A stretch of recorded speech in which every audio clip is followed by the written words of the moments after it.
ये जो हमने जो ये कार्यक्रम शुरू किए हैं, आप सबने ज्वाइन किया है एकदम टाइम से, उसके लिए बहुत बहुत धन्यवाद। मेरा नाम अल्पा शाह है, आप सभी मुझे शायद जानते ही होंगे। और I am the host for the session today.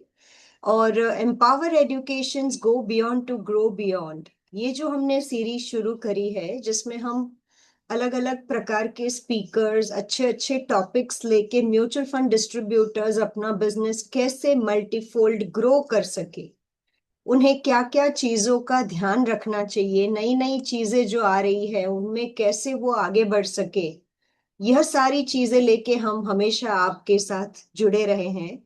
और ये हमारा जो ऑनलाइन सेशन का सिलसिला है वो भी हमने कंटिन्यू किया है।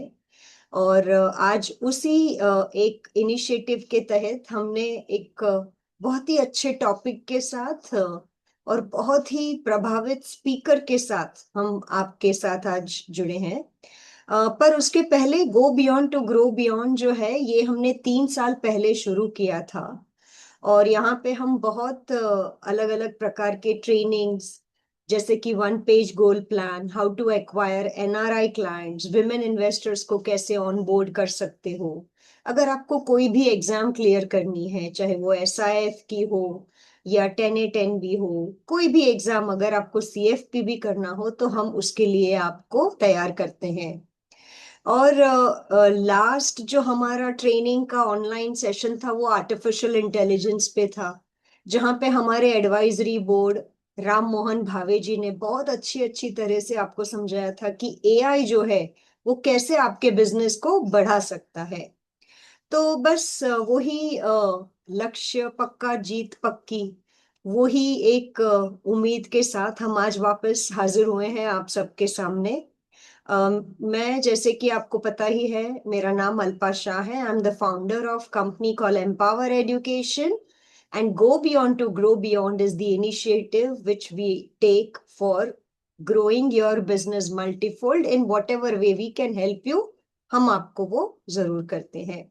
आपको अगर हमारे साथ जुड़े रहना है तो हमारी एक व्हाट्सएप कम्युनिटी है। मैं मेरे टीम मेंबर नेहा को रिक्वेस्ट करूंगी कि यस, ये स्कैन आप कर सकते हो और हमसे हमेशा के लिए जुड़े रह सकते हो। हम काफी सारे blogs, creatives, education initiatives, training की रिकॉर्डिंग्स, बहुत सारी चीजें हम डालते रहते हैं और आप हमसे जुड़े रहेंगे। एक और चीज, हमारा सर्विस सेंटर नंबर भी है और ईमेल आईडी भी है। 24/7 हम आपके लिए हाजिर है। अगर आपको कोई भी मदद आपको लगता है कि हम आपको कर सकते हैं, तो please don't hesitate, feel free, get in touch with us, more than happy to do whatever best we can do for you all. तो चलिए, उसी नोट से, उसी उम्मीद के साथ कि बस हम सब साथ में एक दूसरे की सहायता करें और बहुत अच्छी तरह से आगे बढ़े, आज के हमारे स्पीकर जो है मिस्टर संजीव कुमार, उनको मैं इंट्रोड्यूस करना चाहूंगी। संजीव कुमार सर, बहुत बहुत धन्यवाद, welcome. Thank you Alpa, thank you. And बहुत बहुत शुक्रिया कि आपने अपने प्लेटफॉर्म पे मुझे आमंत्रित किया। धन्यवाद। थैंक यू संजीव सर, आप हमारे एनुअल इवेंट में बॉम्बे स्टॉक एक्सचेंज में भी जुड़े थे हमारे साथ। और संजीव कुमार सर मेरे भी मेंटोर रह चुके हैं, मैं उनसे बहुत सारा कुछ सीखी हूँ। मैंने उनको रिपोर्ट भी किया है टाटा म्यूचुअल फंड में। तो ये मैं बहुत ही खुश हूँ कि आज संजीव कुमार सर सिर्फ मुझे नहीं, आप सबको सिखाएंगे कि भाई आप अपना बिजनेस कैसे मल्टीफोल्ड बढ़ा सकते हैं। और आज का टॉपिक भी बहुत इंटरेस्टिंग है। आप सबको पता ही है कि हम बॉन्ड्स के बारे में आज चर्चा करने वाले हैं। संजीव कुमार जी का मैं इंट्रोडक्शन देना चाहूंगी।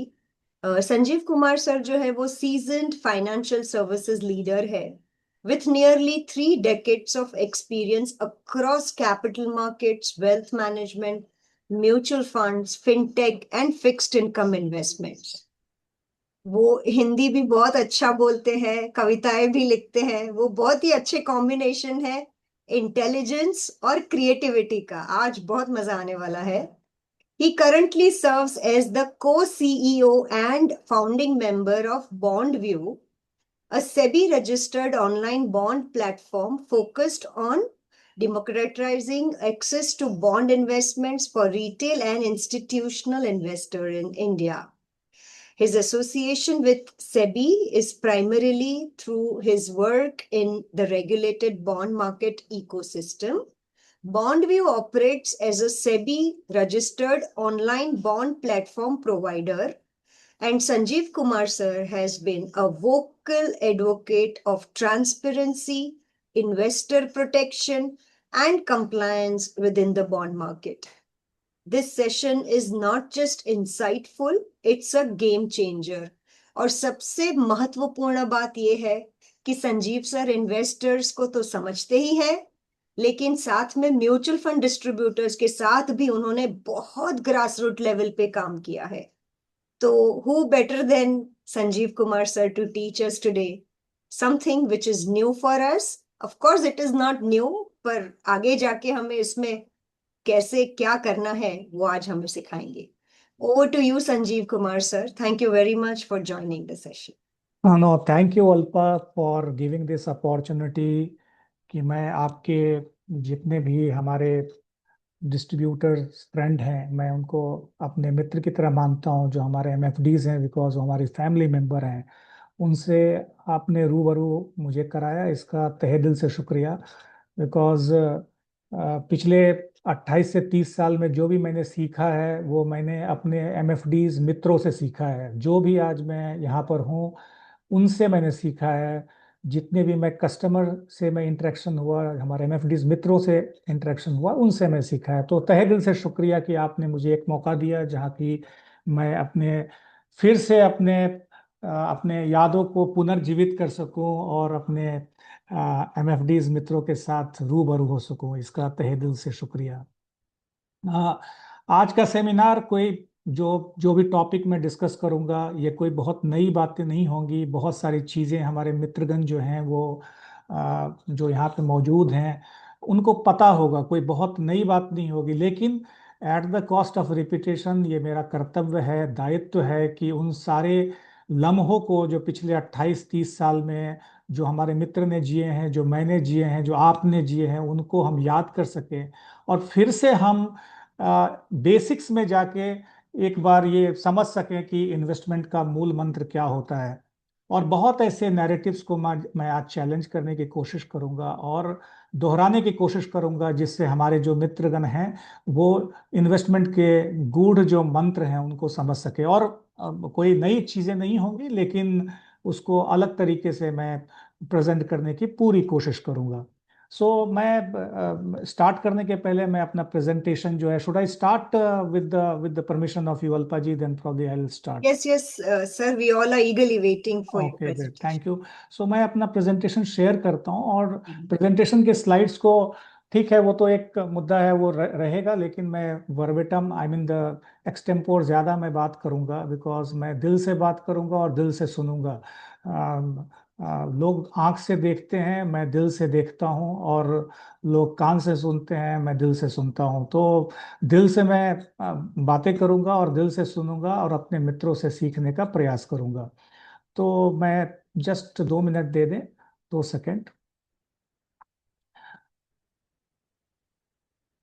हाँ, तो ये प्रेजेंटेशन मैंने शेयर किया. आज का जो टॉपिक जो अल्पा जी ने मुझे दिया है वो बट ऑब्वियस है बहुत सारे मित्र मित्र के लिए कोई नई बात नहीं है, लेकिन आज हम लोग बॉन्ड मार्केट के बारे में बात करने वाले हैं. पिछले अगर आप बहुत सारे जो मित्र यहाँ जुड़े हुए हैं, अगर आप म्यूचुअल फंड इंडस्ट्री को देखें तो म्यूचुअल फंड इंडस्ट्री की शुरुआत जो है, मुझे याद है जब मैं पहले मैंने अपना करियर डिस्ट्रीब्यूशन कंपनी से शुरू किया, उसके बाद मैं म्यूचुअल फंड में आया, फिर मैं एनबीएफसी में गया और आज मैं फिनटेक में अपना अपना अपना योगदान देने का प्रयास कर रहा हूँ. तो 1997 में जब मैंने अपना करियर शुरू किया था, और अगर बहुत सारे मित्र को याद होगा उस समय फिक्स्ड डिपॉजिट्स एक बहुत ही एक that use to be a darling of investors. जो इन्वेस्टर्स से फिक्स्ड डिपॉजिट्स में पैसा डालते थे उस समय म्यूचुअल फंड बहुत ज़्यादा प्रचार में नहीं था. म्यूचुअल फंड होता भी था 1997 में, तो अगर आपको याद होगा Birla income plus, Templeton income fund, ये सारे थे. इनकम फंड मतलब डेट फंड हुआ करते थे. आ, और आज पिछले 28 साल के के दौरान बहुत मार्केट ने बहुत उतार चढ़ाव देखा, हम सारे लोगों ने मार्केट से सीखा, लेकिन एक बात जो है वो बात सत्य है जिसको कोई काट नहीं सकता है, वो है एसेट एलोकेशन।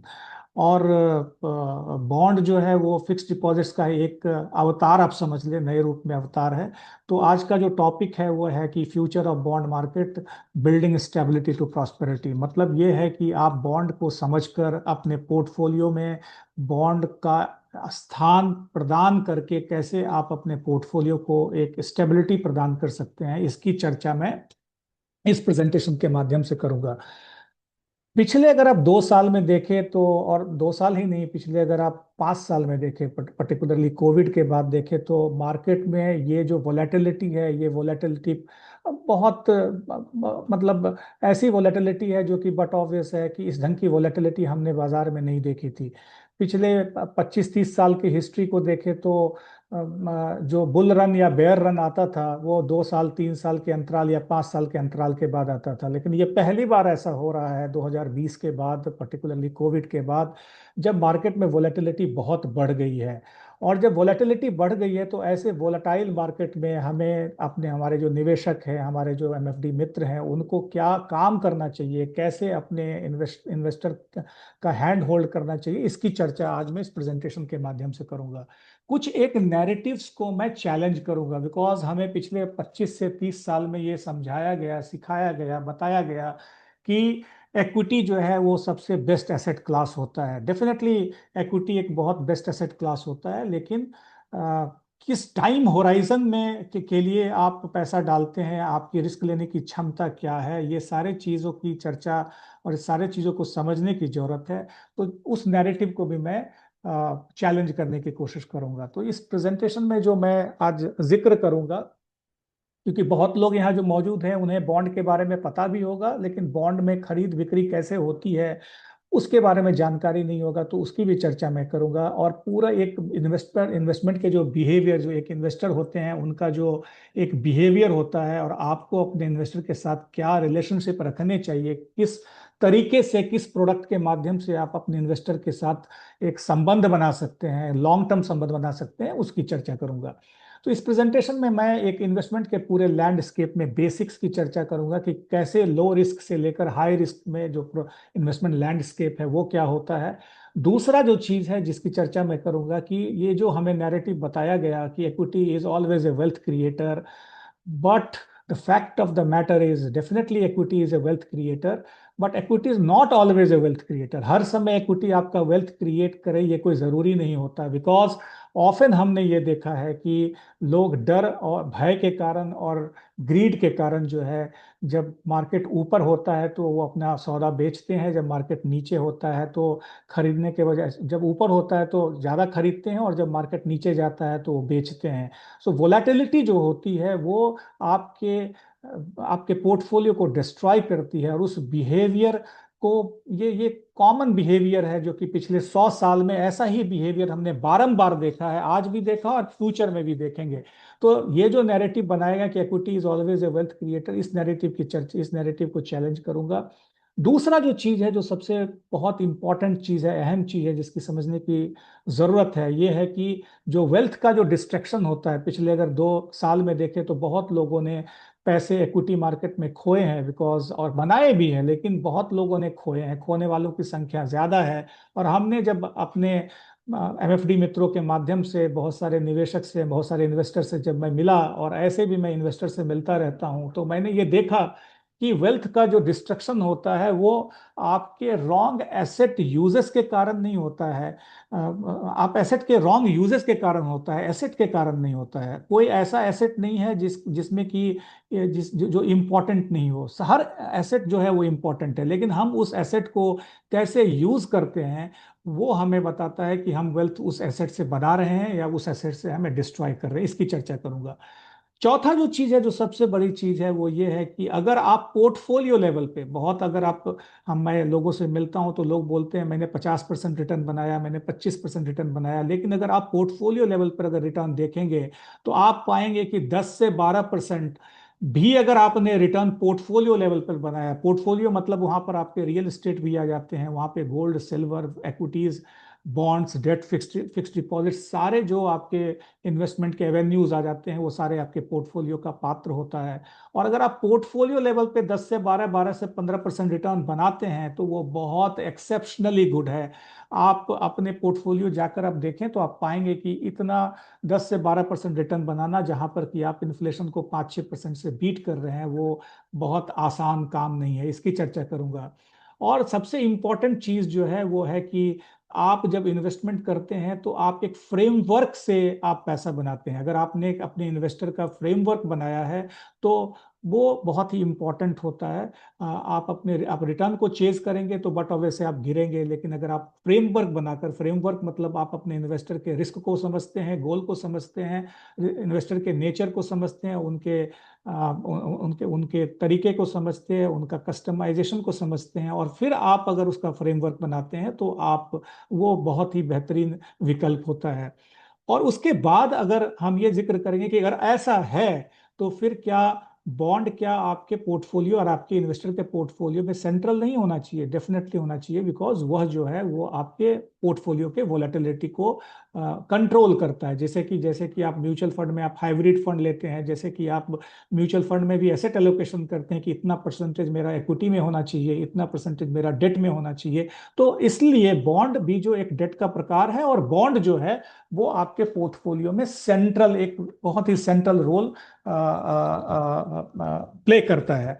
और इसलिए हम लोग जो बोलते हैं that what we say that bond is as a relationship anchor. Bond एक ऐसा प्रोडक्ट है जो कि आपके कस्टमर के साथ संबंध और रिलेशनशिप बनाने में बहुत अहम भूमिका निभाता है। जो हमें बताया गया है पिछले 28-30 सालों से कि equity is the best asset class to create wealth. Is it true? Definitely it is true, provided आप अपने इन्वेस्टमेंट को लंबे होराइजन के लिए रखें।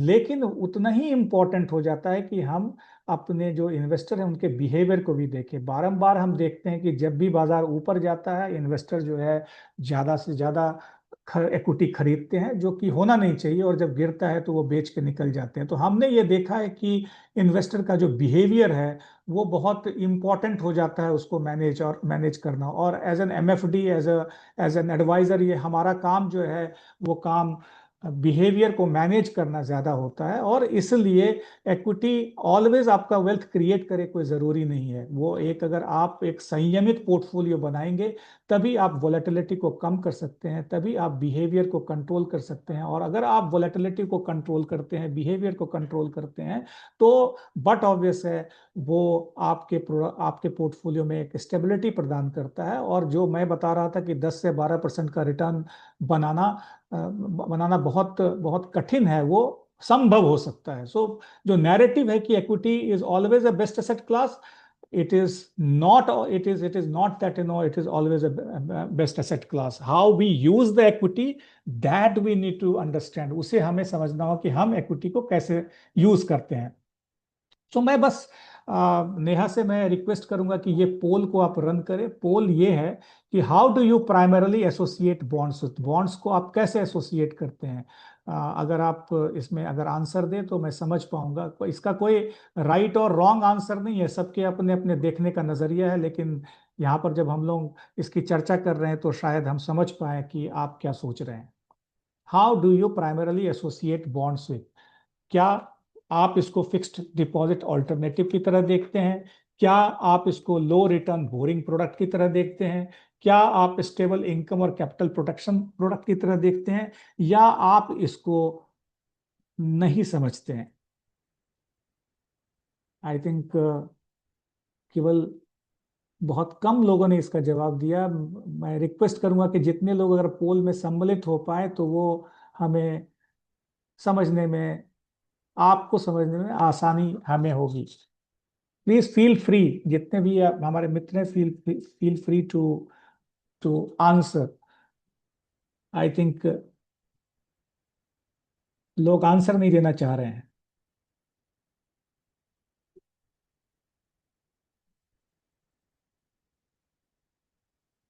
So no worries. नेहा, आप इसको आप डिस्प्ले को हटा सकती हैं, स्टॉप शेयरिंग। यस। सो जिन्होंने भी जिन्होंने आंसर दिया। जो पहला जो I think, hello, can you hear me? Yes मेरी यस, आवाज, we yes can yes. Hear you. Yes sir. So आप इसको हटा सकती हैं, इस पोल को। सेकंड पोल जब आएगा तो आप डिस्प्ले करेंगी, आप प्लीज हटा दीजिए। या रिजल्ट आप शेयर करना चाहेंगे? रिजल्ट शेयर कर सकते हैं। रिजल्ट है क्या? यही रिजल्ट है। Only 2% has participated, so that's not a great sign, but I will just tell you my insight. मैं अपने insight को प्रेजेंट करना चाहूंगा।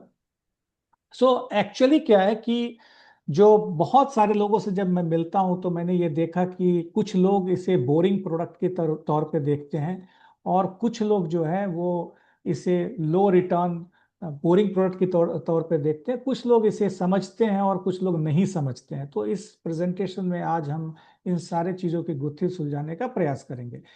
ये अगर आप इन्वेस्टमेंट के पूरे लैंडस्केप को देखें तो आप समझ पाएंगे अ, कि अगर आप, बहुत ही सिंपल सा चीज है, जो लोअर, सबसे नीचे जहां पर कि आप कम से कम, ये एक मैंने यूएस का चार्ट लिया है, इंडियन कॉन्टेक्स्ट में भी मोटा मोटा यही चीज होता है कि जब आप lower the risk, lower the return, higher the risk, higher the return, ये सिंपल सा मैथमेटिक्स और सिंपल सा फ्रेमवर्क हमने इन्वेस्टमेंट में पढ़ा है, सीखा है। तो अगर आप देखें तो मनी मार्केट से हमारा इन्वेस्टमेंट फ्रेमवर्क शुरू होता है और वो वेंचर कैपिटल तक जाकर ये खत्म होता है। तो अगर आप वेंचर कैपिटल फंड में देखेंगे तो सबसे ज्यादा रिस्क होता है और रिटर्न भी उतने ही ज्यादा होता है। मनी मार्केट में आपके रिस्क जो होते हैं सबसे कम होते हैं और रिटर्न भी कम होते हैं। तो इस फ्रेमवर्क को इसलिए समझना जरूरी है कि ये बेसिक चीज है और ये कोई नई बात नहीं है, लेकिन चूंकि हम और सारे चीजों को दूसरे परिप्रेक्ष्य में समझने की चेष्टा करेंगे तो इसलिए ये हमारा समझना बहुत जरूरी हो जाता है।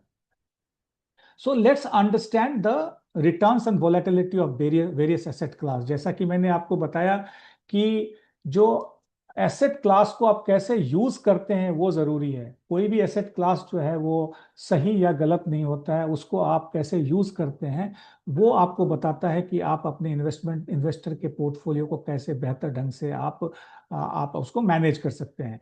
तो अगर आप देखें, ये मैंने डेटा लिया है 2005 से लेके 2024 तक का हमने डेटा लिया, और हमने देखा कि जो इक्विटी का जो एवरेज रिटर्न हमने देखा, हमने गवर्नमेंट बॉन्ड्स के एवरेज रिटर्न देखे, हमने एफडी के एवरेज रिटर्न देखे, हमने गोल्ड के एवरेज रिटर्न देखे, हमने सिल्वर के एवरेज रिटर्न देखे, हमने रियल एस्टेट के एवरेज रिटर्न देखे। तो आप पाएंगे कि ये जो, और ईयर ऑन ईयर रिटर्न भी हमने देखा, तो हमने ये पाया कि बट ऑब्वियस इक्विटी जो है, जैसा कि मैंने बताया कि इक्विटी लंबे समय में सबसे बेहतरीन विकल्प होता है, लेकिन उतना ही बहुत बड़ा कड़वा सच ये है कि उसकी वोलेटिलिटी इतनी ज्यादा होती है कि जब भी मार्केट वोलाटाइल होता है तो जो नॉर्मल निवेशक होते हैं वो क्या होता है, वो अपना वो जो है वो गलत समय पर चीजों को बेचते हैं और गलत समय पर चीजों को खरीदते हैं। केस इन पॉइंट ऐसा है कि 2008 में लेमन क्राइसिस के समय लगभग 51% का ड्रॉ डाउन मार्केट ने देखा। 2011 में जब आपका ग्रीस का जो डेट क्राइसिस हुआ था, वहां पे मार्केट ने 24% का ड्रॉ डाउन देखा। 2015 में लगभग 4% का ड्रॉ डाउन देखा, और अभी अभी 2025 में अगर आप देखें तो तकरीबन 18% का ड्रॉ डाउन हमने देखा। हर ड्रॉ डाउन में जो इन्वेस्टर का जो बिहेवियर है वो कॉमन रहा है।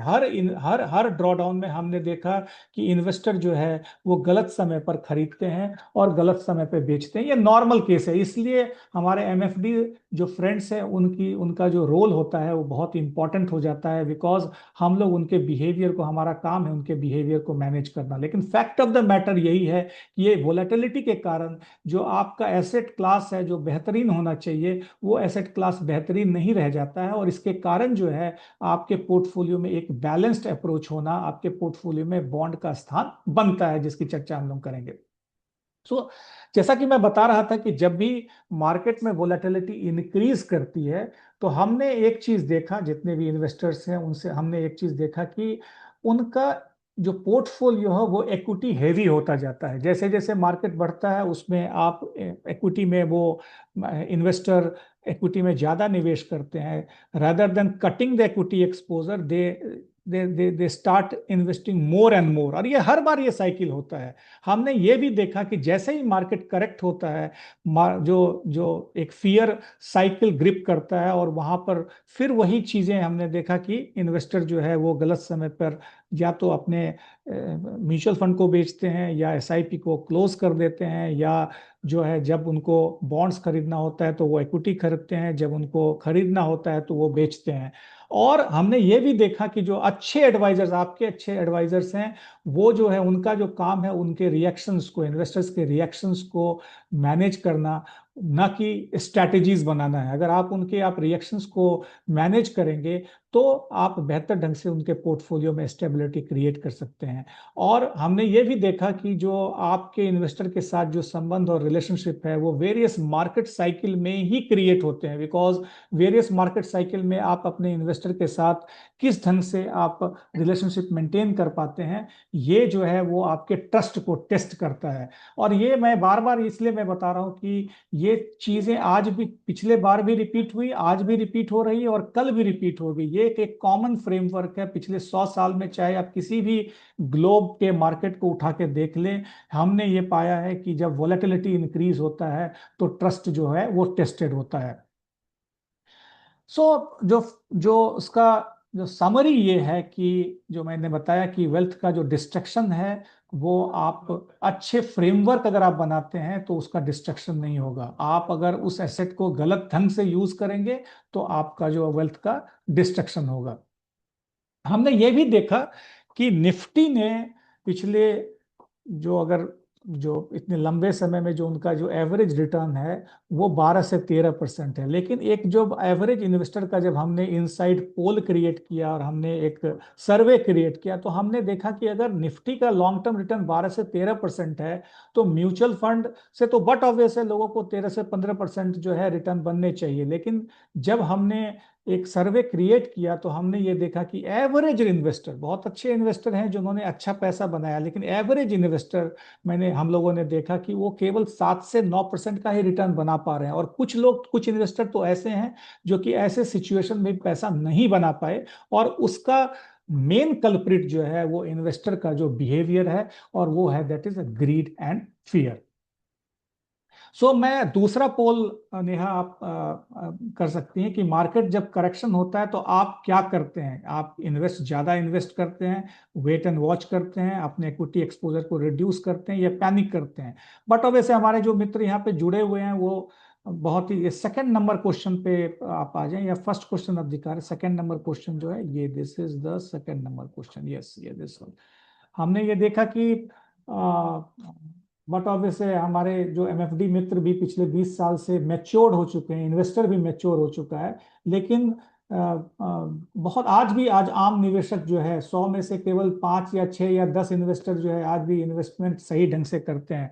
लेकिन अगर आप नॉर्मल इन्वेस्टर को देखेंगे तो आप पाएंगे कि उनका जो बिहेवियर है वो बिहेवियर बहुत ही उल्टा होता है। और हो सकता है जो मेरे मित्र यहाँ पे मौजूद हैं वो इस बात से अग्री करेंगे कि मार्केट जब करेक्ट होता है तो आप ये देखेंगे कि rather than basically investing more or allocating right kind of asset allocation, हमने ये देखा कि वो पैनिक ज्यादा करते हैं, ये हमने पाया। तो इसका आंसर जो हमने ये देखा, जो मैं आप लोगों से सुनना चाह रहा था, लेकिन मैं आपको बताऊं कि हमने जब बहुत जगह सर्वे किया तो हमने देखा कि लोग पैनिक करके ये पार्शली एग्जिट कर जाते हैं। हालांकि उसी ब्रेथ में मैं ये बात करना चाहूंगा कि पिछले 4-5 सालों में हमने देखा कि हमारे इन्वेस्टर्स जो हैं वो ज्यादा मैच्योर हो चुके हैं, और उनका जो बिहेवियर है, आप जो हमारे एमएफडी फ्रेंड्स हैं उनके मैच्योरिटी के कारण उनका बिहेवियर जो है बदला है, चेंज हो रहा है, और ये मार्केट जो है वो मैच्योर हो रहा है।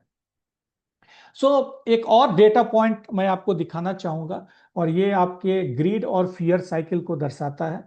जब मार्केट बुल फेज में होता है, तो जब मार्केट ऊपर जाता है तो आप, कॉमन सेंस ये है कि आप अपने इक्विटी एक्सपोजर को धीरे धीरे कट करेंगे।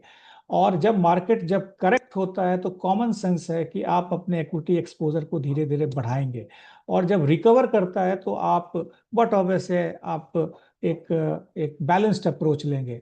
लेकिन हमने ये देखा, और मैं ये बिहेवियर पर बार बार जोर दे रहा हूं कि जैसे जैसे मार्केट बढ़ता है, रेदर देन आप इक्विटी एक्सपोजर को कट करें, एवरेज इक्विटी जो हमने देखा वो तकरीबन 70% का आपका एवरेज इक्विटी है। पीक, जब मार्केट पीक किया इस बार भी अगर आप देखें तो 26,300 के आसपास जो एवरेज जो इक्विटी इन्वेस्टमेंट जो था लोगों का, वो तकरीबन 85% के आसपास था। और जैसे करेक्शन हुआ तो इक्विटी एक्सपोजर बढ़ना चाहिए, तो इक्विटी एक्सपोजर घटकर 40% हो गया, और रिकवरी जब हुई तो फिर इक्विटी एक्सपोजर जो है ये 60% हुआ। केस इन पॉइंट जो मैं बताना चाह रहा हूं कि ये ग्रीड और फियर की जो साइकिल है ये कांस्टेंट है। ये आप यूएस के पूरे बाजार को देख लें, चाइना के किसी आप बाजार को देख लें, आप वेरियस डेवलपिंग मार्केट के बाजार को देख लें, या इंडिया के वेरियस साइकिल्स को आप देख लें, आप ये पाएंगे कि ये बिहेवियर जो है इन्वेस्टर का ये कांस्टेंट रहता है। टिपिकल जो इन्वेस्टर के जो पोर्टफोलियो होते हैं वो आप देखेंगे कि इन्वेस्टर का बिहेवियर क्या होता है। वो 70 से 90% जो इन्वेस्टर होते हैं वो अपन बुल मार्केट में इक्विटी के प्रति ज्यादा वो रुझान हो जाता है, उनका इक्विटी पोर्टफोलियो लॉपसाइडेड हो जाता है। वो जब मार्केट बुल फेज में होता है तो उनका जो इन्वेस्टमेंट है स्मॉल कैप और थेमेटिक फंड को वो चेज करने लगते हैं। जब उनका जो इन्वेस्टमेंट जो है हमने देखा कि वो फिक्स डिपॉजिट्स में पड़ा हुआ है, बहुत ही पुअर अवेयरनेस बॉन्ड्स के प्रति लोगों का है। और हमने ये भी देखा कि जो इन्वेस्टर्स हैं उनके कोई गोल नहीं है, उनका कोई लिक्विडिटी बकेट नहीं है, कोई फ्रेमवर्क नहीं है। तो जो इन्वेस्टर्स हैं वो नॉर्मली जो इन्वेस्टर्स हैं वो उनका जो एलोकेशन हो रहा है वो इमोशनल एलोकेशन ज्यादा होता है। उनका इन्वेस्टिंग के प्रति जो फ्रेमवर्क होना चाहिए उसमें हमने एक कमी पाई जब हमने सर्वे किया। और इसके कारण ये है कि जो बुल मार्केट है वो ग्रीड क्रिएट करता है। ग्रीड क्रिएट करने के कारण आप ओवर एक्सपोजर टू इक्विटीज होते हैं। जब करेक्शन होता है तो फियर होता है, फियर में आप पैनिक सेल करते हैं, फिर री एंट्री होती है और फिर मार्केट रिकवर करता है। और ये साइकिल जो है ये बार बार रिपीट होती है, जिसके कारण कि आपका जो इन्वेस्टर है उसका जो कैपिटल का लॉस होता है। इसलिए ये जरूरी है कि एक राइट फ्रेमवर्क के तहत जो है जो राइट इन्वेस्टर है वो राइट फ्रेमवर्क की तरह इन्वेस्टमेंट करे। तो जब हमने एक फ्रेमवर्क बनाने की कोशिश की तो हमने इन्वेस्टर्स को 3 बकेट में हमने डिवाइड किया। एक इन्वेस्टर है जो कि रिटेल और मास एफुलुएंट इन्वेस्टर हो सकता है। एक इन्वेस्टर है जो कि एचएनआई इन्वेस्टर हो सकता है। और एक इन्वेस्टर जो है वो अल्ट्रा एचएनआई और फैमिली ऑफिसेस के इन्वेस्टर हो सकते हैं। तो हमने ये देखा कि जो रिटेल और मास एफ्लुएंट जो इन्वेस्टर होते हैं उनका फ्रेमवर्क जो है वो गोल बेस्ड फ्रेमवर्क होना चाहिए। मतलब उनका रिटायरमेंट का क्या गोल है, उनके चिल्ड्रन के एडुकेशन का क्या गोल है। सो नॉर्मली आप लोग गोल बेस्ड फ्रेमवर्क बट ऑब्वियस है आप अडॉप्ट करते होंगे। तो जो रिटेल और मास एफ्लुएंट इन्वेस्टर है उनका फ्रेमवर्क गोल बेस्ड फ्रेमवर्क होना चाहिए। जैसे आप रिटेल से आप एचएनआई के कैटेगरी में आप जाएंगे तो आप देखेंगे उनका फ्रेमवर्क जो है वो एसेट एलोकेशन फ्रेमवर्क होना चाहिए। मतलब एक प्रॉपर एक इक्विटी कितना एसेट होना, कितना उनका एलोकेशन इक्विटी में हो, कितना उनका एलोकेशन डेट में हो, इक्विटी में भी कितना डायरेक्ट हो इनडायरेक्ट हो, डेट में भी कितना डायरेक्ट और इनडायरेक्ट हो, उनका एलोकेशन का फ्रेमवर्क ये होना चाहिए। ये मैं आइडियल सिचुएशन बता रहा हूँ। और जब उससे ऊपर भी जाएंगे, जो अल्ट्रा एचएनआई इन्वेस्टर्स होते हैं, जो फैमिली ऑफिसेस होते हैं, जो बड़े बड़े जो कॉरपोरेट हैं उनके जो प्रमोटर्स होते हैं वो अपने बिजनेस के पैसे को और अपने पर्सनल पैसे को अलग करते हैं।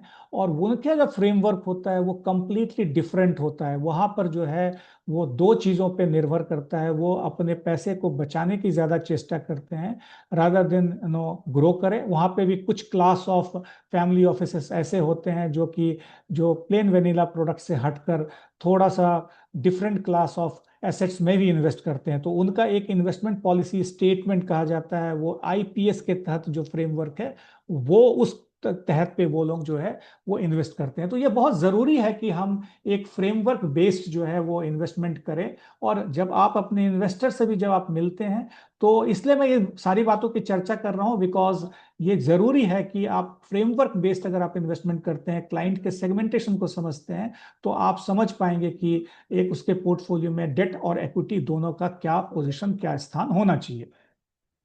अगर मॉडल पोर्टफोलियो देखें तो रिटेल का मॉडल पोर्टफोलियो में नॉर्मल, मैं रिटेल इन्वेस्टर की बात कर रहा हूँ, बट ऑब्वियस है आप जब आप लोग जो अपने इन्वेस्टर का कैश फ्लो प्लानिंग सारे कुछ प्लान करके करते ही होंगे, लेकिन एक जो मॉडल पोर्टफोलियो, और ये मैं बताने की कोशिश इसलिए कर रहा हूँ बिकॉज फैक्ट ये है कि हर एक जो इन्वेस्टर हैं उनका उनके पोर्टफोलियो में एक डेट या बॉन्ड का जो पोजीशन है वो होना चाहिए। तो जो मॉडल पोर्टफोलियो एक रिटेल इन्वेस्टर्स है उनका मॉडल पोर्टफोलियो तकरीबन आप पकड़ ले कि 40 से 60% डिपेंडिंग अपॉन वो किस एज ब्रैकेट में है, क्या रिस्क लेने की क्षमता है, वो इक्विटी में होना चाहिए।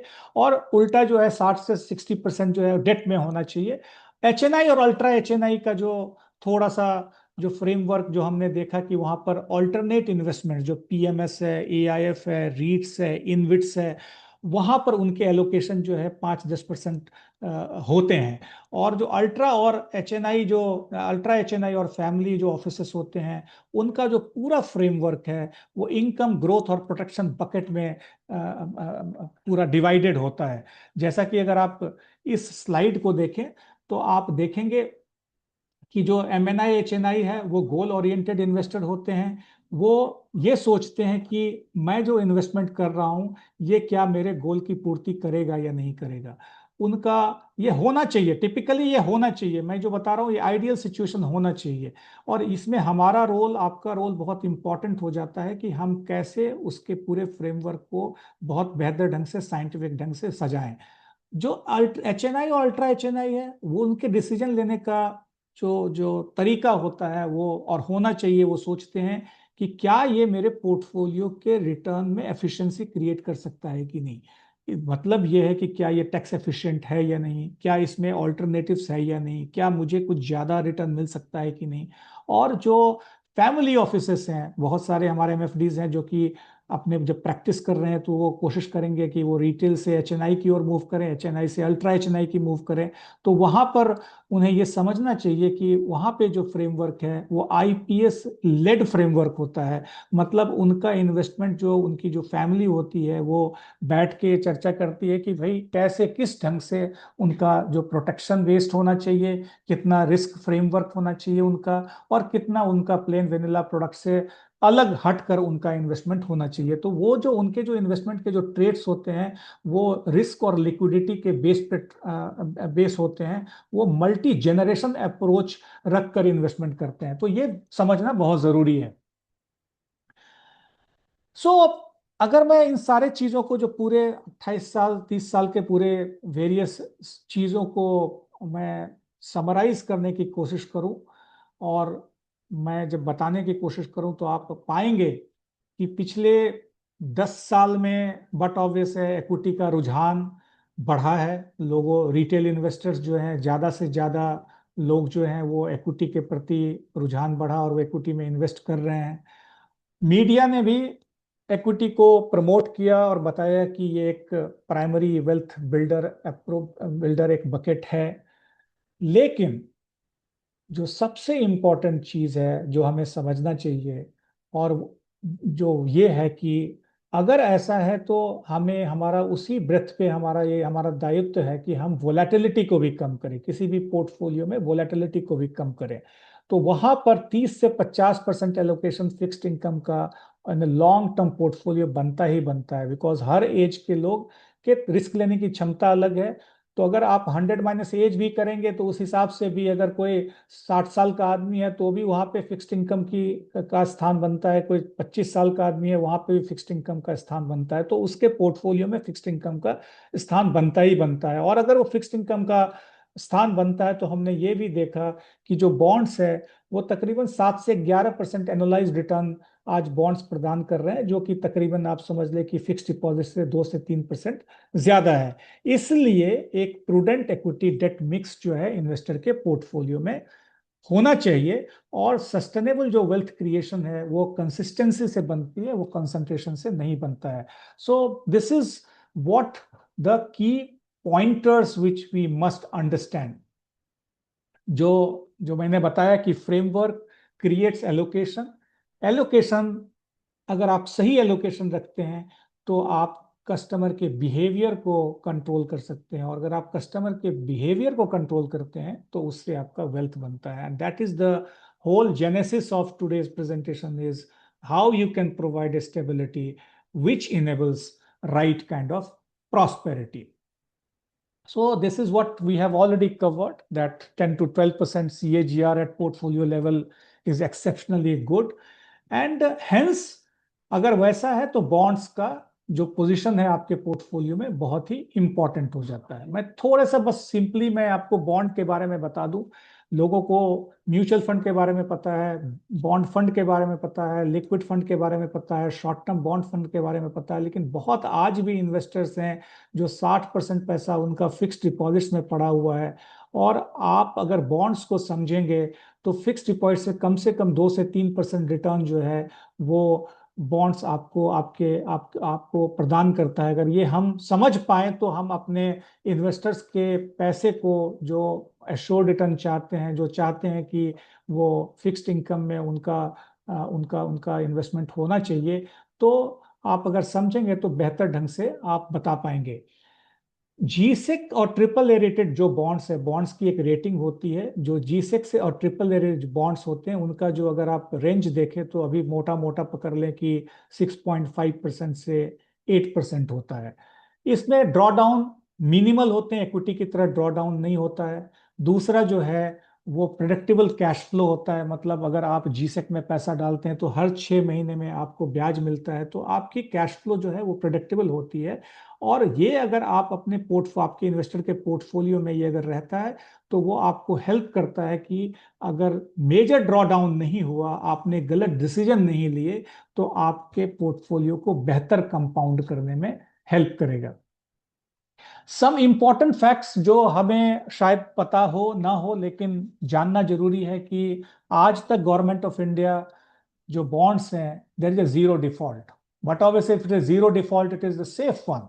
सो हम क्यों नहीं, आज हम बैंक फिक्स डिपॉजिट्स में अगर 6% पे पैसा डालते हैं, हम स्टेट गवर्नमेंट बॉन्ड्स जो क्या 7.25% के आसपास दे रहा है, जो जीसेक है तकरीबन 7.25% के आसपास दे रहा है, हम क्यों नहीं इन्वेस्टमेंट करते हैं। So there is zero default, it is a fact.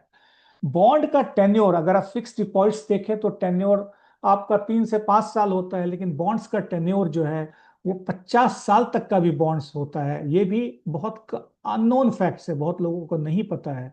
बहुत लोग को ये भी नहीं पता है कि उनके नोमेनक्लेचर को क्या होते हैं, उसको कैसे हम सिंपल तरीके से समझे और कैसे इस बॉन्ड को हम अपने पोर्टफोलियो कंस्ट्रक्शन में यूटिलाइज कर सकते हैं। जैसे कि मैं अभी आपको ये दिखा रहा हूं कि 2073 का बॉन्ड, मतलब 2023 में एक इंडिया का पहला 50 साल का बॉन्ड इशू किया गया जो कि 2073 में मैच्योर हो रहा था, और उस समय जो कट ऑफ फील्ड था वो 7.46% है। आप इमेजिन कीजिए कि अगर आप 50 साल के लिए अगर आप किसी बॉन्ड में आप निवेश करते हैं, इन्वेस्ट करते हैं, और आपका रेट ऑफ इंटरेस्ट वहां से थोड़ा कम होता है, तो आपको दोनों चीज मिलेंगे। आपको प्रेडिक्टेबल कैश फ्लो एवरी 6 महीने में आपको, मतलब एक ऐसे सिक्योरिटीज से जहां कोई रिस्क नहीं है, वो भी मिलेगा।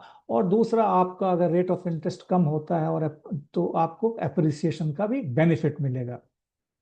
सम ऑफ द नोमेनक्लेचर जो समझने की जरूरत है, जैसे कि अगर आप न्यूज़पेपर में देखें और थोड़ा सा कॉम्प्लेक्स दिख सकता है कि 7.18 GOI 2033, अगर आप ये देखें तो इसको देख के नर्वस होने की जरूरत नहीं है। हम म्यूचुअल फंड के टर्मिनोलॉजी को भी हमने पिछले पिछले 20 साल 25 साल में इन्वेस्ट करते कराते सीखा है। एनएवी पहले हमें भी नहीं पता था, लेकिन हमने एनएवी सीखा। मार्क टू मार्केट हमें पहले भी नहीं पता था, हमने वो सीखा। हमें रेगुलर डायरेक्ट टैन वो भी नहीं पता था, लेकिन हमने सीखा। उसी ढंग से बॉन्ड के जो नोमेनक्लेचर हैं, अगर आप कहीं पे देखें कि 7.18% GOI 2033 है, इसका मतलब यह है कि ये इशूअर गवर्नमेंट ऑफ इंडिया है।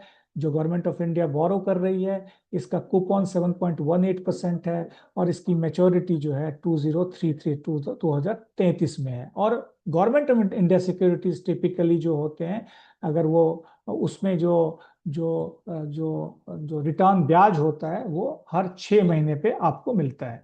दूसरा जो चीज है, आप स्टेट गवर्नमेंट के बॉन्ड्स को अगर आप समझने का प्रयास करें, अगर आप ये देखें कि 7.23% मध्य प्रदेश SDL 2039 या 8.73% उत्तर प्रदेश SDL 2028, अगर इस ढंग का स्टेटमेंट अगर आप देखें तो इससे नर्वस होने की जरूरत नहीं है, बिकॉज हम लोग टिपिकली फिक्स डिपॉजिट्स में पैसा डालते हैं तो हमें पता है महिंद्रा है, हमें पता है ये बजाज है तो ये फिक्स डिपॉजिट्स है, हमें पता है ये म्यूचुअल फंड है तो हमें पता होता है, तो हमें बताने में आसानी होती है।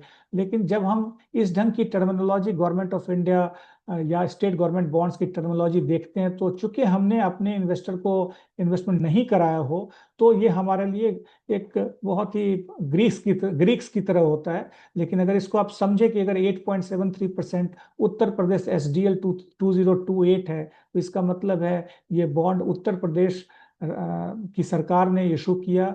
यहाँ पर जो कूपन था वो 8.73% था, और ये 2028 में ये आपको मैच्योर होगा। और बट ऑब्वियसली ये बॉन्ड मार्केट में लिस्टेड होते हैं तो उसका यील्ड भी जो है डिपेंडिंग अपॉन इंटरेस्ट रेट के हिसाब से ऊपर नीचे होता है। तो ये समझने की जरूरत है ये कैसे हम बॉन्ड को अपने पोर्टफोलियो को कंस्ट्रक्ट करने में यूज कर सकते हैं। या तो आप पूरा जैसे मैंने बताया 100 रुपये है तो 100 रुपये में अगर आप कुछ इक्विटी कुछ बॉन्ड रख कुछ फिक्स्ड इनकम रखते हैं, फिक्स्ड इनकम में फिर आप डिवाइड करते हैं कि इतना मैं डायरेक्ट करूंगा, इतना मैं म्यूचुअल फंड के थ्रू करूंगा। और अगर आप डायरेक्ट बॉन्ड्स के थ्रू अगर इन्वेस्ट करते हैं तो तीन तरीके से आप बॉन्ड में इन्वेस्ट कर सकते हैं। या तो आपने पूरा लमसम पैसा स्ट्रेट अवे लंबे समय के लिए डाल दिया और पावर ऑफ कंपाउंडिंग के तहत आपके पैसा मिला, जहां पर कि आपको स्टडी इनकम और टाइम के आधार पे आपने वेल्थ क्रिएट किया। दूसरा हो सकता है कि आपने पैसे को स्टैगर्ड कर दिया, कुछ 3 साल के बॉन्ड, कुछ 5 साल के बॉन्ड, कुछ 15 साल के बॉन्ड, डिपेंडिंग अपॉन अपने कैश फ्लो के हिसाब से आपने इन्वेस्टमेंट किया। इसे री इन्वेस्टमेंट लैडर कहते हैं। और तीसरा है कि आपको लग रहा है कि इंटरेस्ट रेट जो है वो गिरेगा, तो आपने लंबे समय के लिए बॉन्ड में आपने पैसे डाला, और जब भी इंटरेस्ट रेट कम हुआ तो आपको ब्याज के साथ साथ कैपिटल एप्रिसिएशन भी मिला। तो आप तीनों तरीके में आप देखेंगे कि आप अपने इस बॉन्ड को अपने पोर्टफोलियो को कंस्ट्रक्ट करने में यूटिलाइज कर सकते हैं। सो तीसरा पोल है कि what is your biggest challenge with bonds today. Because अगर मैं ये पूछूं कि आज सबसे बड़ा चैलेंज क्या है कि आप बॉन्ड्स में क्यों नहीं आप इन्वेस्टमेंट कराते हैं, तो हमने जब देखा तो बट ऑब्वियसली बहुत सारे रीजन है। बट सबसे बड़ा जो रीजन ये है कि जो हमने देखा कि इन्वेस्टर्स जो है, इन्वेस्टर के पास बॉन्ड का एक्सेस नहीं है। हमारे जो MFD फ्रेंड हैं उनके पास बॉन्ड का एक्सेस नहीं है, अवेयरनेस कम है। अगर आज वो मैं खरीदना चाहूँ 20 साल का बॉन्ड तो हमें पता ही नहीं है कि मैं कहाँ जाऊँ, किसके पास जाऊँ, किससे पूछूं, क्या यील्ड है, ये इसका अवेयरनेस है ही नहीं। जो इन्वेस्टर्स हैं और MFD फ्रेंड्स हैं वो भी यील्ड और रिस्क के बारे में जो अवेयरनेस है वो कम है। और उसके कैश फ्लो क्या होंगे, उनकी मैच्योरिटी क्या होगी, उन्हें पता नहीं है। और सबसे इंपॉर्टेंट चीज जो है उसका एग्जीक्यूशन जो है वो बहुत ही पुअर है। आज हमें म्यूचुअल फंड खरीदना है तो वो ऑनलाइन है, बहुत सिंपल तरीके से आप वेरियस सॉफ्टवेयर के माध्यम से, वेरियस एक्सचेंज के माध्यम से आप म्यूचुअल फंड को खरीद सकते हैं, वो एग्जीक्यूशन बहुत आसान है। लेकिन अगर मैं बॉन्ड्स में इन्वेस्टमेंट करना चाहूँ तो वहां पर चूंकि एक्सेस नहीं है, इंफॉर्मेशन की जानकारी नहीं है, तो उसके कारण जो है एग्जीक्यूशन जो है वो पुअर हो जाता है। तो ये हमारे बिगेस्ट चैलेंज है, उसी को हम लोग आज सेबी और वेरियस जो स्टेक होल्डर्स हैं उसको सॉल्व करने का प्रयास कर रहे हैं। तो थोड़ा सा मैं आप लोग को मैं ये समझा दूं कि इसका बॉन्ड का साइज क्या है, जिससे कि आप कॉन्फिडेंस आएगा कि ये मैटर ऑफ टाइम है कि आज आपके निवेशक आने वाले समय में बट ऑब्वियसली मांग भी रहे होंगे और बॉन्ड मांगना शुरू करेंगे। और अगर आप सही फ्रेमवर्क के हिसाब से आप उनके पोर्टफोलियो को बनाते हैं तो बट ऑब्वियसली आप बेहतर ढंग से उन्हें आप बता पाएंगे।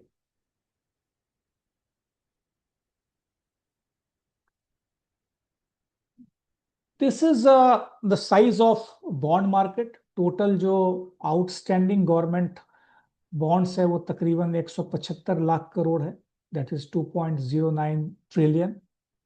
जो आउटस्टैंडिंग कॉरपोरेट बॉन्ड है वो तकरीबन 50 लाख करोड़ है, दैट इज 0.59 ट्रिलियन।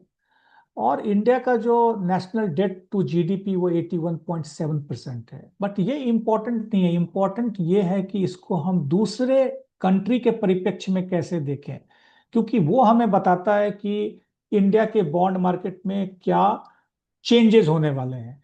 जो चीज US में 20 साल पहले होता है टिपिकली हमने देखा है वो 20 साल के लैग के बाद इंडिया में आता है।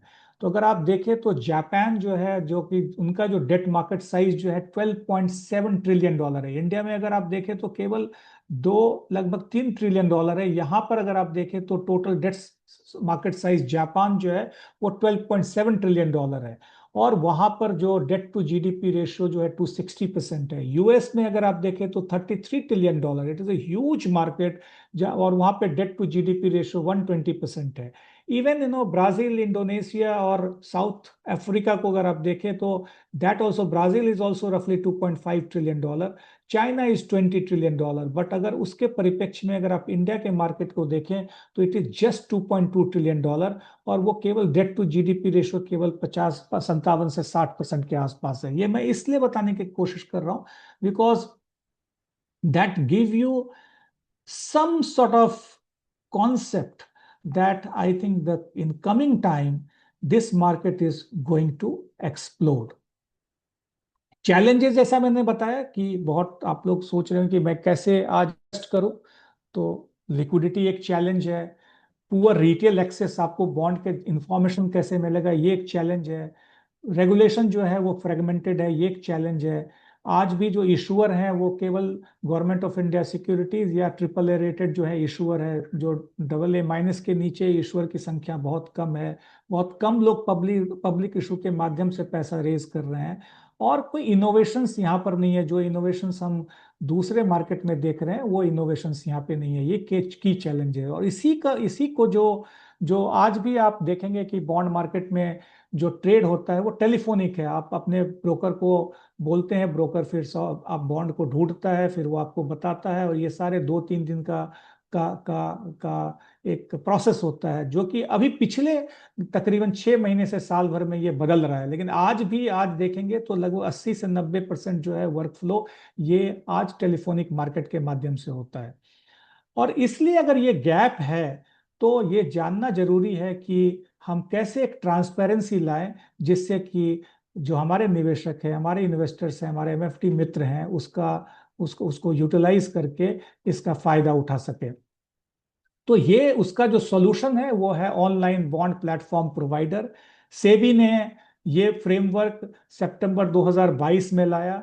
और इस फ्रेमवर्क के माध्यम से बहुत सिंपल है। जो आपको एक, हम लोग ओबीपी, वी आर फ्रॉम ओबीपीपी, हम लोग, मैं बॉन्ड व्यू से को रिप्रेजेंट करता हूँ। मैं ऑनलाइन बॉन्ड प्लेटफॉर्म प्रोवाइडर हूँ। मैंने लाइसेंस लिया हुआ है सेबी से, और हमें एनएससी बीएससी का भी डेट लाइसेंस लिया। और अब हमने एक एक एक फ्रेमवर्क बनाया, एक प्लेटफॉर्म बनाया। और इन्वेस्टर को सारे इस प्लेटफॉर्म के माध्यम से, ओबीपीपी के माध्यम से सारे बॉन्ड आपको दिखेंगे। और इसका सेटलमेंट जो होगा वो आरएफक्यू प्लेटफॉर्म पे होगा। तो ये इसका सॉल्यूशन ही ओबीपी निकालने की कोशिश कर रहा है। बहुत सारे मित्र ये सवाल पूछ रहे हैं, तो उसका आंसर यही है कि कैसे, जैसे आप इक्विटी में ट्रेड करते हैं उसी ढंग से अब आप बॉन्ड्स में भी ट्रेड कर सकते हैं, बॉन्ड की भी खरीद बिक्री कर सकते हैं इस ओबीपीपी प्लेटफॉर्म के माध्यम से। और बहुत लोग इसकी जानकारी नहीं होगी। परसों अगर आपने देखा होगा कि इकोनॉमिक टाइम्स के फुल पेज पे ओबीपीपी एसोसिएशन का एक फुल पेज ऐड आया था। तो जिस ढंग से म्यूचुअल फंड मार्केट को डेवलप करने में सेबी, एमएफडीज और एमफी का हाथ है, उसी ढंग से यहाँ पर बॉन्ड मार्केट को डेवलप करने के लिए जो जो सेबी है, जो आपके वहाँ पर एमएफडी है, यहाँ पर एफआईसीपी होगा। अभी just a matter of time fixed income channel partner बनने वाला है कि आपको वहाँ पर भी, जैसे एमएफडी 5A आप पास करते हैं, यहाँ पर आपको एनआईएसएम एनआईएसएम 22 पास करना होगा, तो वो एफआईसीपी जो है फिक्स्ड इनकम चैनल पार्टनर बनेगा। और तीसरा जो है, जैसे वहाँ एमफी है, यहाँ पर ओबीपीपी एसोसिएशन बनेगा। तो जिस ढंग से सेबी, एमएफडी और एमफी ने मिलकर म्यूचुअल फंड इंडस्ट्री को ग्रो कराया, उसी ढंग से ओबीपीपी एसोसिएशन, सेबी और एफआईसीपी मिलकर ये बॉन्ड मार्केट, जो हम लोग देख रहे हैं कि 33 ट्रिलियन डॉलर का यूएस का मार्केट है और हम लोग केवल 2 ट्रिलियन डॉलर पे बैठे हुए हैं, ये मार्केट जो है वो ओबीपीपी के माध्यम से ग्रो करेगा ही करेगा। सो हमने बॉन्ड व्यू में उसी चीज को सॉल्व करने का कोशिश किया। हमने क्या किया कि हमने जो इंडिया में 28,000 बॉन्ड हैं उनको उस टेक्नोलॉजी के माध्यम से एग्रीगेट किया। तो आप अगर हमारे प्लेटफॉर्म पे जाएंगे तो आपको सारे तरीके के यहाँ पर आप बॉन्ड देख सकते हैं। वहाँ पे पूरा फिल्टर, जैसे आप अमेजोन फ्लिपकार्ट पे जाते हैं, कोई चीज़ खरीदारी करनी होती है तो आप फिल्टर लगाते हैं, वहाँ पे फिल्टर लगा हुआ है कि आप कौन सा बॉन्ड खरीदना चाहते हैं, किस रेट का बॉन्ड खरीदना चाहते हैं, किस रेटिंग का बॉन्ड खरीदना चाहते हैं। तो हमने सबसे पहले एग्रीगेशन किया, उसके बाद फिर हमने क्यूरेट किया कि जिस ढंग का, जिस क्लास का भी बॉन्ड आप खरीदना चाहते हैं आप यहाँ पे सर्च कर सकते हैं, और सर्च करने के बाद आप यहाँ पे सौदा डाल सकते हैं, और ये सौदा जो है आपको ये इस ढंग का क्यूरेशन आपको दिखेगा कि आपको, आपने लेफ्ट हैंड साइड में highest safety, tax free bond, short term bond, जिस ढंग का भी आपने फिल्टर लगाया उस तरीके का बॉन्ड यहाँ दिखेगा। और उसके बाद आप यहाँ पर बाय सेल करेंगे तो ये यहाँ पर जाकर आपका ऑर्डर सक्सेसफुली जो है वो आपका ऑर्डर एग्जीक्यूट होगा जो आरएफ की प्लेटफॉर्म पर। तो जिस ढंग से इक्विटी में बाइंग सेलिंग है, आप, ये मैटर ऑफ टाइम है कि ये ओबीपीपी के माध्यम से हमारे हमारे इन्वेस्टर तक, आपके तक ये जो बॉन्ड का जो एक्सेस है वो पहुंच पाएगा।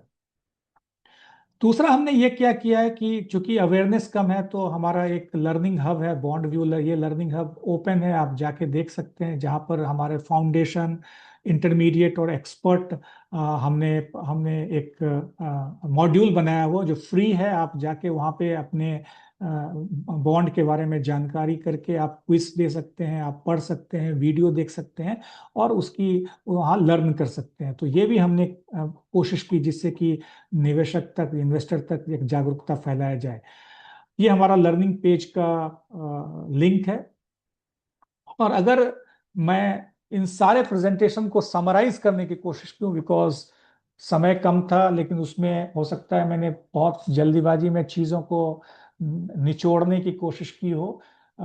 तो मैं अगर समराइज करने की कोशिश करूं ये पूरे प्रेजेंटेशन को, तो जो सबसे पहला जो चीज़ है जो हमें आपको समझना होगा कि जो वेल्थ क्रिएशन है वो एक प्रोसेस है। वो आप किसी प्रोडक्ट से आप वेल्थ क्रिएट नहीं कर सकते हैं, आप फ्रेमवर्क से क्रिएट कर सकते हैं। ये एक प्रोसेस है, बहुत जरूरी है ये चीज समझना, और वही आपके पोर्टफोलियो में स्टेबिलिटी क्रिएट कर सकता है। दूसरा जो चीज समझने की जरूरत है, जो कि हमने समझाया और बहुत बेहतरीन ढंग से चीजों को समझने का प्रयास किया, कि जो आपका बिहेवियर है वो बिहेवियर कभी चेंज नहीं होता है। वो ग्रीड और फियर आज भी है, कल भी रहेगा, और लास्ट 20 साल पहले भी था, और ये ह्यूमन बिहेवियर कभी बदलता नहीं है।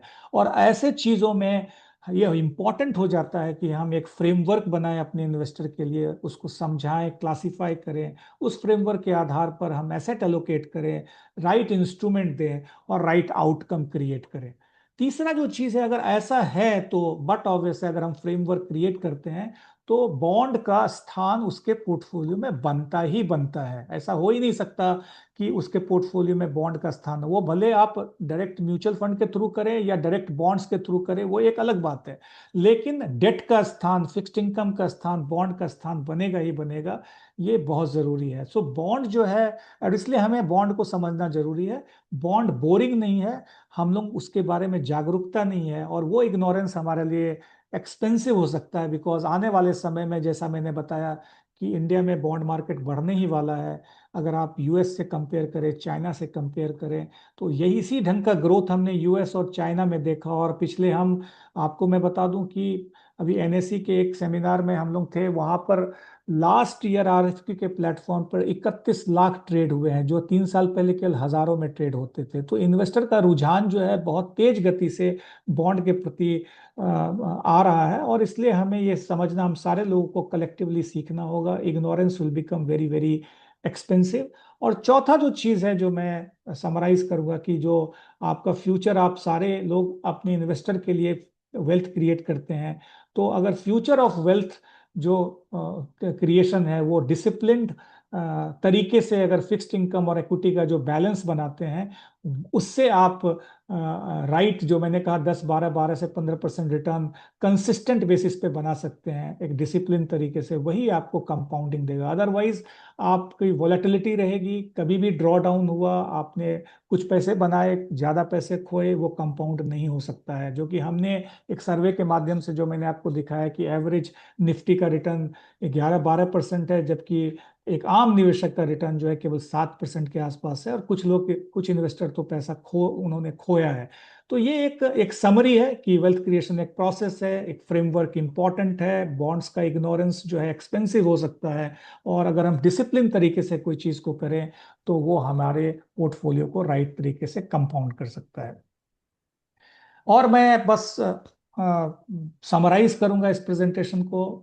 आई थिंक ये तीन हमारे जनरेशन के बहुत बड़े लीजेंडरी इन्वेस्टर्स हैं जो कि रिस्क को समझते हैं, जबकि इक्विटी इन्वेस्टर्स हैं लेकिन वो भी रिस्क की बात करते हैं, और रिस्क की बात मतलब वो भी फिक्स्ड इनकम की बात करते हैं।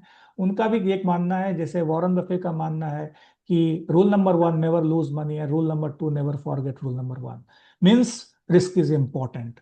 राकेश झुनझुनवाला, लेट राकेश झुनझुनवाला का भी मानना था कि market gives opportunity but discipline gives return. अगर आप डिसिप्लिन नहीं है, चाहे वो इक्विटी में हो या फिक्स्ड इनकम में हो या पोर्टफोलियो लेवल पे हो, आप मार्केट में कंसिस्टेंट कंपाउंड नहीं कर सकते हैं। And Nikhil Kamat, today's poster boy, says that asset allocation and risk management matter more than stock picking. मतलब अगर आप राइट एसेट एलोकेशन करते हैं, राइट रिस्क मैनेजमेंट करते हैं, तो वो ज़्यादा इंपॉर्टेंट होता है आपके स्टॉक पिकिंग से। सो ये इंपॉर्टेंट चीज है। With this the main is कि आप बॉन्ड को एक रिलेशनशिप एंकर की तरह यूज करें। ये आपके रिलेशनशिप एंकर है, और जो कि आपको ये बताएगा कि how can you basically use it as a anchor and utilize it for the compounding of the portfolio. So with this, I will just end this presentation, kept it simple, and over to you for any question and answer. Over to you, Alpa ji. Thank you Sanjeev sir. बहुत ही आई opening session रहा। और finally अगर हम 12%, 12 to 15% over a period of long term की ही बात करते हैं, तो बॉन्ड्स का भी एक बहुत बड़ा महत्व है जो संजीव सर ने आज बहुत अच्छी तरह से हमें समझाया। और एक नई बिजनेस अपॉर्चुनिटी फॉर एमएफडीज आ रही है। सेबी जो है वो डिस्ट्रीब्यूशन चैनल इंट्रोड्यूस कर रही है हमें एमएफडीज के लिए जो डेट इन्वेस्टमेंट्स के बारे में है। और ये एक नया एरा है जो उभर के बाहर आने वाला है। हालांकि ये बहुत सालों से है, लेकिन मुझे ऐसा लग रहा है कि आज के सिचुएशन में इसका जो महत्व है वो कहीं गुना ज्यादा बढ़ गया है। और बहुत ही अच्छी तरह से, बहुत ही सिंपल वे से संजीव सर ने हमें आज समझाया। बहुत बहुत धन्यवाद। और एक बात यहाँ पे मैं और मेंशन करूंगी कि संजीव सर जो है वो सेबी के सब कमिटी में भी है। यानी कि वो सारे regulatory framework, processes, compliance, future, कैसे इसमें पैसा बनेगा, क्या स्ट्रेटेजी होनी चाहिए, इन्वेस्टर प्रोटेक्शन, ये सारी चीजों को बहुत अच्छी तरह से समझते हैं। और सोने पे सुहागा ये है कि डिस्ट्रीब्यूटर्स की मेंटालिटी और डिस्ट्रीब्यूटर्स के साथ बहुत ही उन्होंने क्लोजली काम किया है। तो मुझे लगता नहीं है इससे बेहतर ये टॉपिक पे हमें एक्सपर्ट ट्रेनर मिल सकते थे। सो बहुत बहुत धन्यवाद। एंड बहुत सारे सवाल भी आ गए हैं संजीव सर। सो या थैंक यू, यू आपके कैन पास आस्क। टाइम है हाँ, मैं तो टाइम, पूरा टाइम है, आप सवाल पूछे, मैं उसका जवाब दूंगा। थैंक यू सो कोई मच। अगर, हाँ, कोई रीड करे, अगर नेहा रीड करे हाँ या जी, कोई रीड हाँ करे तो मैं ही मैं कर उसको। देती हूँ। और या अगर किसी को अनम्यूट करके संजीव सर से बात करनी है, मोर than happy, please welcome all of you, you can do that. पर जो चैट बॉक्स में थोड़े बहुत सवाल आ गए हैं, स्नेहा मैडम का सवाल है कि what impact will SEBI's proposed debt distribution framework have on the business model of MFDs. So इसमें तीन चीजें सेवी कर रही है। जैसा कि पहला जो चीज है, जैसा कि मैंने बताया, म्यूचुअल फंड के डेवलपमेंट के लिए तीन बहुत अहम चीजें थी, और वही चीज सेवी यहाँ भी कर रही है। That is the transparency, execution and awareness. ये तीन चीजें, this which I called is the T factor. Means transparency कैसे लाया जाए, अवेयरनेस, एग्जीक्यूशन कैसे सीमलेस किया जाए, और अवेयरनेस कैसे क्रिएट किया जाए। अगर आप देखिए, म्यूचुअल फंड में भी आईएपी आया तो अवेयरनेस हुआ। आपको regular plan, direct plan, expense ratio सारे कुछ आए तो वो आपके मतलब एक ट्रांसपेरेंसी आई। एग्जीक्यूशन जो है, ऑनलाइन फ्रेमवर्क से एग्जीक्यूशन हुआ।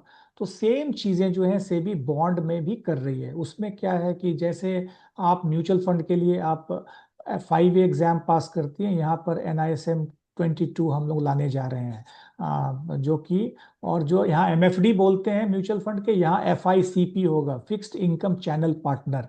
तो आप जैसे ही, जैसे अगर आप देखें पीएमएस है तो पीएमएस के लिए पीएमआरएन आ गया, ठीक है, तो वैसे ही आपको बॉन्ड अगर बेचना चाहते हैं तो आपको एनआईएसएम 22 पास करना होगा और आप you will be called as a FICP. पहली बात तो ये है। दूसरी बात है कि जैसे आईआईपी है, वहां पर हम लोग भी एसोसिएशन के माध्यम से bond awareness program various cities में क्रिएट करेंगे।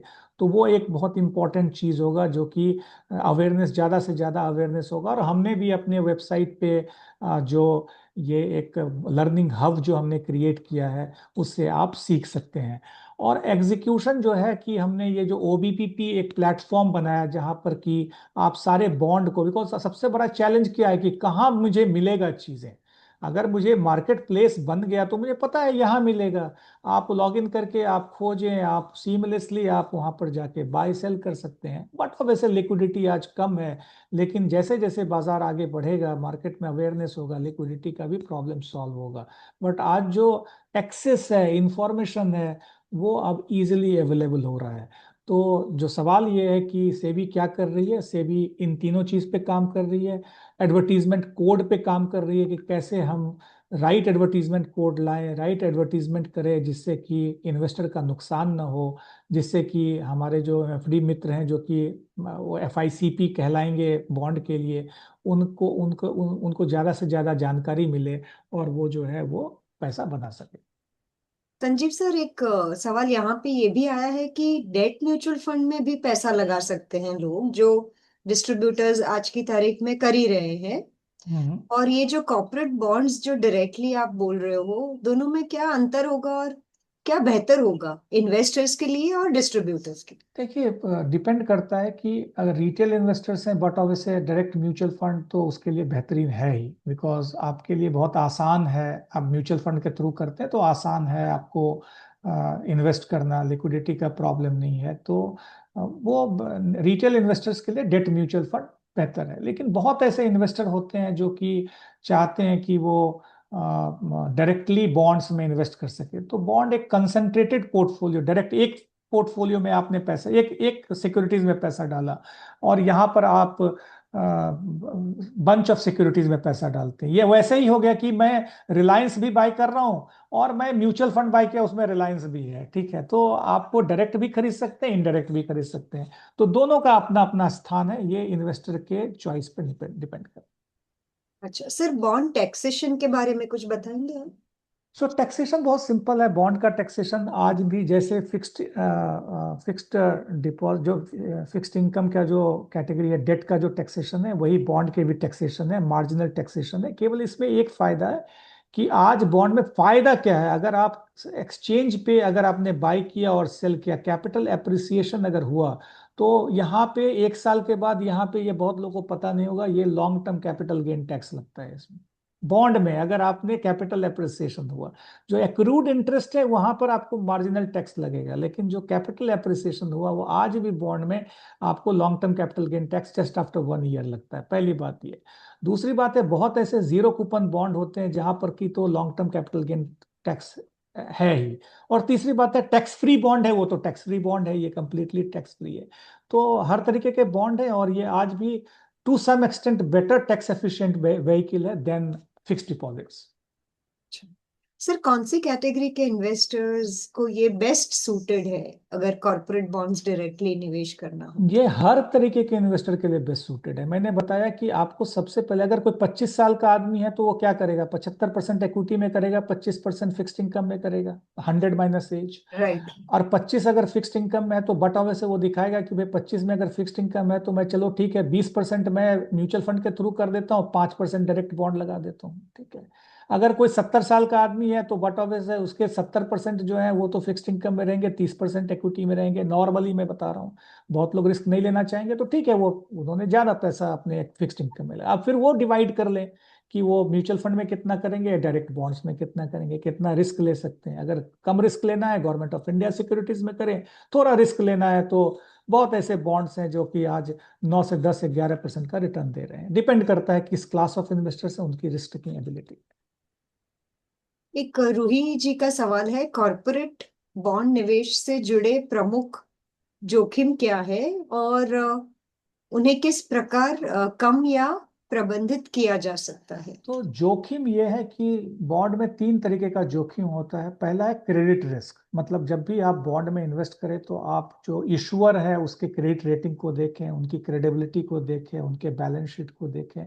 और क्रेडिट रेटिंग एक बहुत बड़ा मतलब इंडिकेटर होता है उसको देखने। तो पहला तो क्रेडिट रेटिंग का जोखिम होता है। दूसरा जोखिम है कि इंटरेस्ट रेट, जो बहुत ही सुलझे हुए इन्वेस्टर्स हैं उनको पता होना चाहिए कि ये इंटरेस्ट रेट की साइकिल क्या है। जैसे अगर आप पिछले अभी ग्लोबल जो जियोपॉलिटिकल रिस्क के कारण इंटरेस्ट रेट 6.5% से 7% हो गया जी से, तो ऐसे माहौल में जो है आपने अगर बॉन्ड में इन्वेस्ट किया होगा तो थोड़ा इंटरेस्ट रेट का रिस्क भी है। तो ये दूसरा रिस्क है।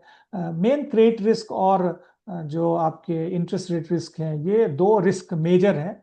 बट अगर आप अच्छे आप एडवाइजर के थ्रू जाते हैं या म्यूचुअल फंड के थ्रू जाते हैं तो ये रिस्क बहुत कम हो जाता है। सर, आपने ऑलरेडी बताया ये बॉन्ड व्यू भी बहुत सारे एडुकेटिव इनिशिएटिव्स ले रहा है, लर्निंग प्लेटफॉर्म भी है।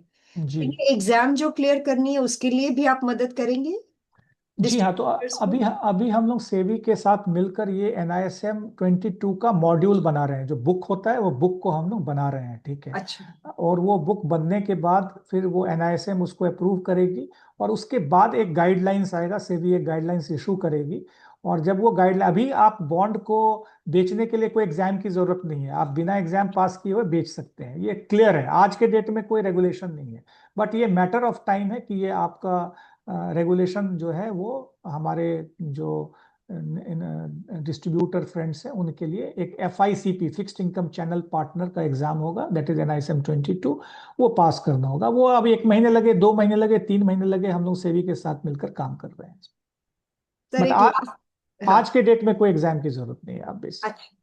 सर एक लास्ट सवाल, क्योंकि काफी लंबा समय हमारे सारे म्यूचुअल फंड डिस्ट्रीब्यूटर्स जो है वो हमारे साथ जुड़े हुए, बहुत रेयरली ऐसा होता है, शायद आज का टॉपिक उनको बहुत पसंद आया। सर, ये सुनील जी का एक सवाल है, वो पूछ रहे हैं कि जो गवर्नमेंट ऑफ इंडिया बॉन्ड्स होते हैं वो डायरेक्ट डीमैट अकाउंट में ही आते हैं या कैसे, उसका पूरा प्रोसेस अगर आप समझा तो सके। इस पे दो तरीका से होता है। एक है डीमैट फॉर्म में भी होता है और एक SGL फॉर्म में होता है, ठीक है। तो बट ऑब्वियस है, जो इन्वेस्टर्स होते हैं, हमारे जितने भी इन्वेस्टर्स होते हैं वो डीमैट फॉर्म में ले सकते हैं।